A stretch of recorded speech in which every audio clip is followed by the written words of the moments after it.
Tanah-tanah warga sebetulnya yang produktif itu sudah diuruk. Di sawah tadinya ya? Sawah tadinya nih. Nah, proses pembebasan itu dengan cara merampas. Gimana perampasannya? Nah, cara merampasnya yaitu tidak ada konfirmasi ke pemilik, sudah diuruk dulu. Nah, baru setelah diuruk pemiliknya teriak gitu kan, baru dia dibawa ke PIK sana. Ya kan, dikasih DP 30 juta yang sampai hari ini belum selesai pembayarannya.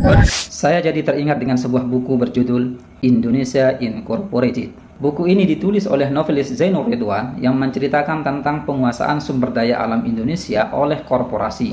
Dalam buku tersebut diceritakan bagaimana kolaborasi antara negara dengan pihak swasta dalam mengelola kekayaan alam bangsa Indonesia. Dari minyak hidrokarbon di Aceh, timah di Riau, hingga emas di Papua.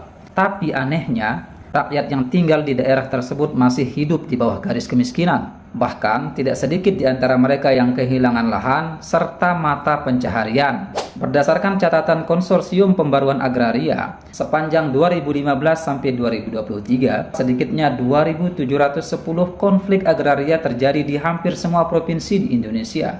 Pada tahun 2023 saja, sebanyak 241 letusan konflik dengan luas lahan mencapai 638.188 hektar. Konflik ini terjadi di berbagai sektor, mulai dari perkebunan, kehutanan, pertanian, pertambangan, pembangunan infrastruktur, pengembangan properti, daerah pesisir, hingga kawasan laut.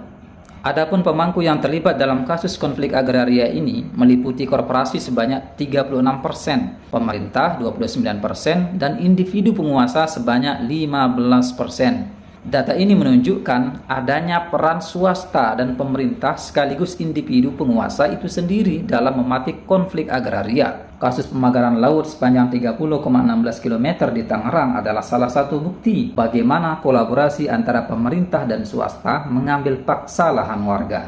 Sejak menguatnya isu pagar laut ini, beberapa pejabat terkait harus dicopot dari jabatannya. Menteri Agraria dan Tata Ruang Nusron Wahid memberhentikan sedikitnya 6 orang pegawai BPN yang diduga terlibat dalam kasus tersebut.